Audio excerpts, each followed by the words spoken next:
Hola, soy Roy Master. En esta serie de videos tratamos los temas del módulo 8 del Exani 2 correspondiente a filosofía.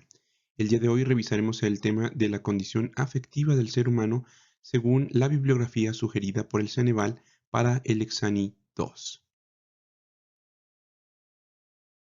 La condición afectiva para Erich Fromm se deduce de su concepto de amor como arte y como actividad. Erich Fromm fue un psicoanalista de la segunda mitad del siglo XX y para él normalmente el amor se concibe como un sentimiento, como una sensación placentera, como esta manifestación, digamos, involuntaria que sentimos frente a un objeto amado.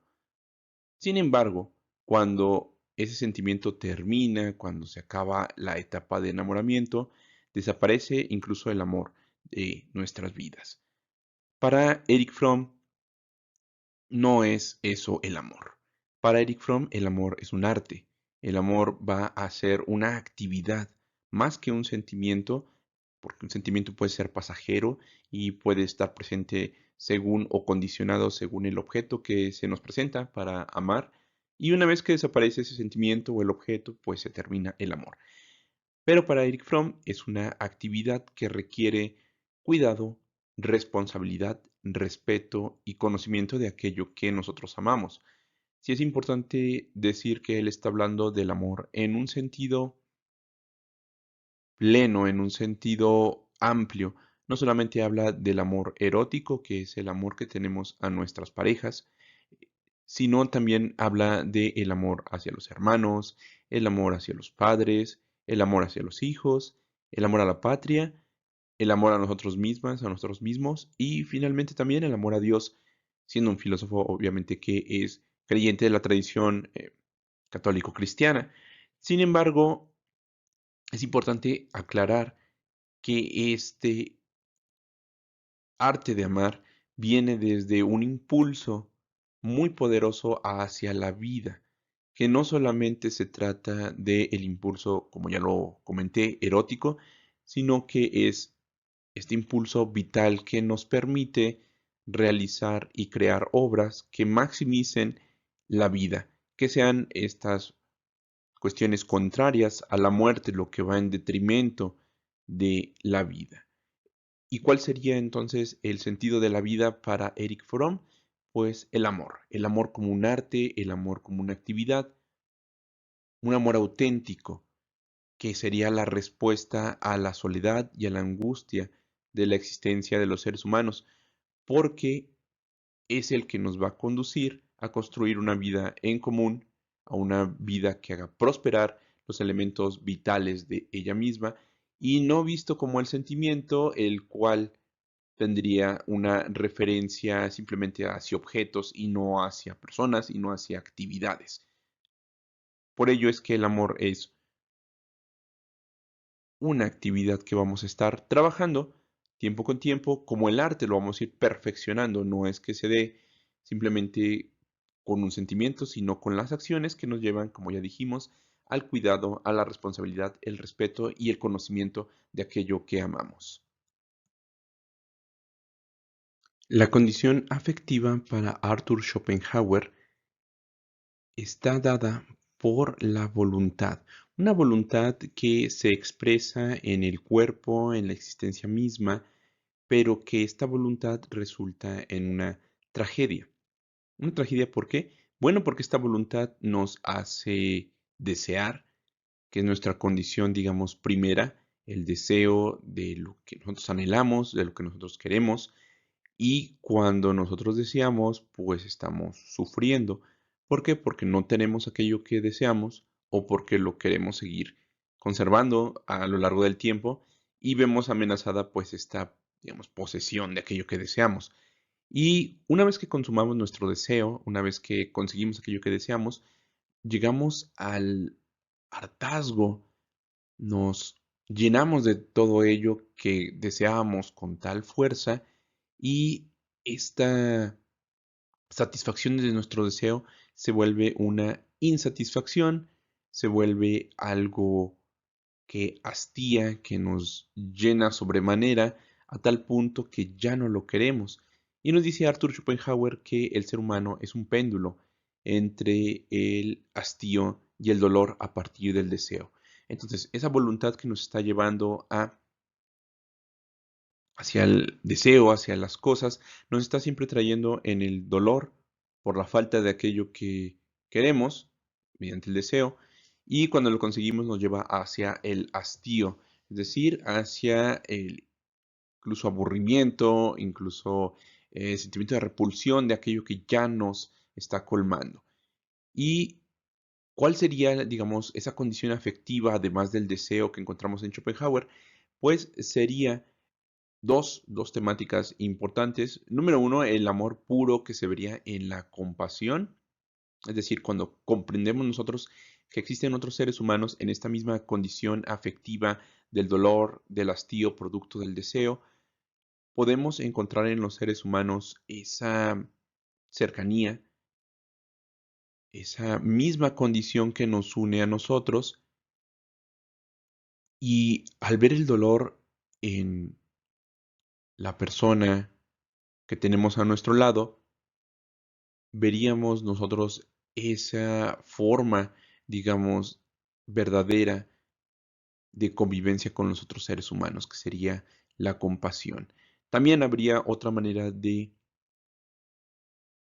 encontrar esa condición afectiva, que sería a través del impulso sexual, que lleva obviamente a los individuos a compensar esa condición que nosotros tenemos, que es la muerte.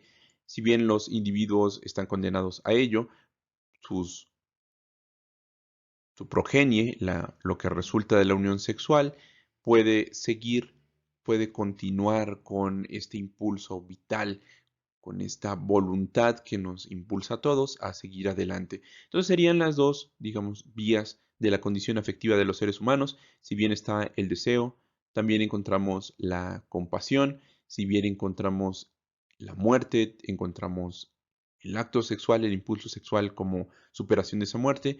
Y si bien está el dolor y el hastío como una condición inherente al deseo, pues también podemos encontrar la compasión en los demás seres humanos. Y esa sería la condición afectiva para Arthur Schopenhauer. La condición afectiva para Antonio Caso está dada por el concepto de caridad. Antonio Caso fue un filósofo mexicano, hay que decirlo, es de vertiente cristiana. En su momento fue rector de la Universidad Nacional de México y también junto con Vasconcelos fundó el Ateneo de la Juventud, que será una escuela de filosofía aquí en México que analizaremos en videos posteriores. Él trabaja el concepto de la caridad, obviamente desde el cristianismo, pero esa es la condición afectiva que nos tiene a nosotros como auténticos. El bien desde esta perspectiva, desde la caridad, no es producto de la razón, no es producto de el entendimiento, sino que la plenitud de la existencia se da con el entusiasmo que nos invita a pensar en el prójimo, en el otro. En este sentido, la caridad no es un concepto racional, no es un concepto que nosotros vamos a comprender con nuestro intelecto, por eso es una condición afectiva, sino que va a ser un entusiasmo. Normalmente nosotros, de manera racional, pensamos en el yo, en nuestra propia persona, pero con esta condición afectiva del entusiasmo nos da la invitación a pensar en el prójimo, es decir, de desprendernos del valor, digamos, egoísta que tenemos nosotros para pensar no lo que es bueno no solamente para nosotros, para como persona individual, valga la redundancia, sino para mí y para la totalidad, para las necesidades del otro antes que las necesidades propias, no pensando en lo bueno como tal, sino al sentir la bondad que da realizar el bien. Entonces, el bien no va a ser nunca una regla, no va a ser una obra del pensamiento, sino que va a ser una inspiración, un entusiasmo que va a brotar de ese sentimiento que afianza la condición afectiva dentro de estos valores cristianos, como es la fe y como es la existencia espiritual. hay que decirlo. Y bueno, la forma más elevada de este impulso, que sería la caridad, pues es la esperanza en la salvación. Y hay que vincular entonces esa fe con sí una parte racional, pero sobre todo la parte de la esperanza con la parte de la voluntad, donde nos afianzamos a ese impulso que nos lleva más allá de nosotros mismos para estar conforme a los valores cristianos. Para Michel de Montaigne, la condición afectiva del ser humano es la valentía. Michel de Montaigne describe que el miedo, junto con la cobardía y el pánico, son pasiones que van a transformar y trastornar nuestro juicio de una manera pues bastante negativa. Él concibe que los seres humanos tienen que definirse desde esta situación pues limitada, precaria, porque bueno, somos finitos, no somos completamente racionales, no tenemos las mejores pasiones que podríamos desarrollar según nuestros ideales de convivencia. Y a partir de esa realidad hay que empezar a pensar y aceptar al ser humano, pero a pesar de ello, a pesar de esa condición tan precaria, tan poco desarrollada, nosotros tenemos que enfrentar y afrontar esa condición con valentía.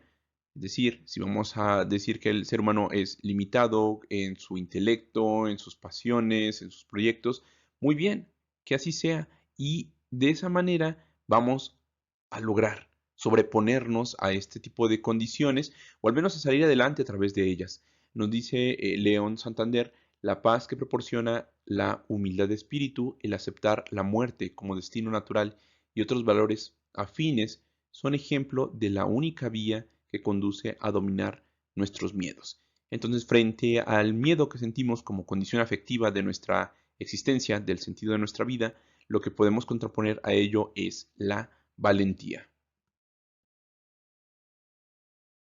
Para Soren Kierkegaard, la condición afectiva tiene que ver con el concepto de la angustia. Normalmente nosotros comprendemos a la angustia como el temor ante alguna situación que es complicada de comprender. En este sentido, más bien se refiere a la imposibilidad de predecir las consecuencias de nuestras elecciones, de nuestras decisiones y la incertidumbre que generan estas. Entonces, ahí es donde Kierkegaard propone que la angustia es la experiencia de esa nada frente a la decisión que debemos de tomar. Soren Kierkegaard va a proponer una existencia ambigua del ser humano. Piensa que las decisiones que tomamos día con día y nuestro conocimiento de nuestra persona no debe de ser más bien racional, sino es concreta, es individual, y en ese sentido no hay algo que la determine como tal más que nuestras propias elecciones. Y es ahí donde tenemos la responsabilidad de nuestra propia existencia, de nuestra propia persona, y eso nos paraliza. Eso es lo que nos da la angustia. En ese sentido, propone tres vías para las elecciones de nuestra propia persona, de nuestra existencia. La primera vía es la estética, la que se va hacia el placer y el cultivo de la apariencia, el cultivo de las formas, de cómo nos vemos, cómo sentimos. Y esto pues recae otra vez en que se necesitan constantes cambios en esta novedad, en esta belleza que se busca para evitar ese aburrimiento, pero cae en la misma situación de una desesperación, en la situación de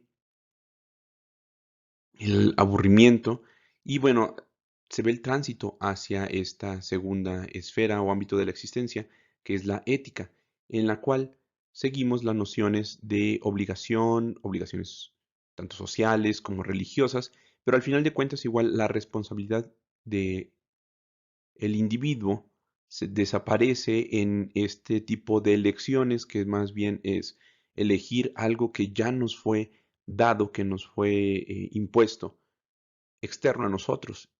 Y eso da el tercer ámbito de la existencia, que es el religioso, en el cual, al menos este filósofo lo concibe así, encuentra a la voluntad de Dios como la auténtica libertad.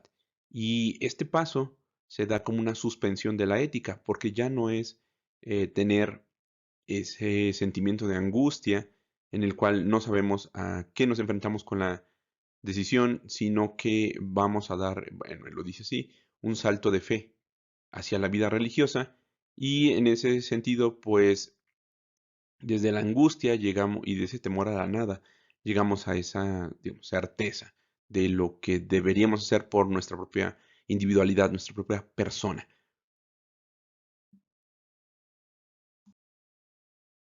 Aquí dejamos las fuentes de información para que ustedes puedan consultar los temas vistos en la serie de videos del sentido de la vida como problema filosófico y amplíen su conocimiento. Nos hemos basado casi en su totalidad en el libro de Roberto León Santander, Filosofía, debido a que uno de los capítulos tiene el mismo nombre que el tratado por el Exani II, así como de un pequeño apartado del tomo 1 del libro Historia del Pensamiento Filosófico y Científico de Reale, Giovanni y Darío Antiseri. Es importante aclarar que la temática del sentido de la vida como problema filosófico es más amplio en la historia de la filosofía. La forma en la que hemos expuesto la temática en estos videos está basada en la bibliografía que sugiere el Ceneval para el Exani 2. Si les ha gustado este contenido, denle like y suscríbanse.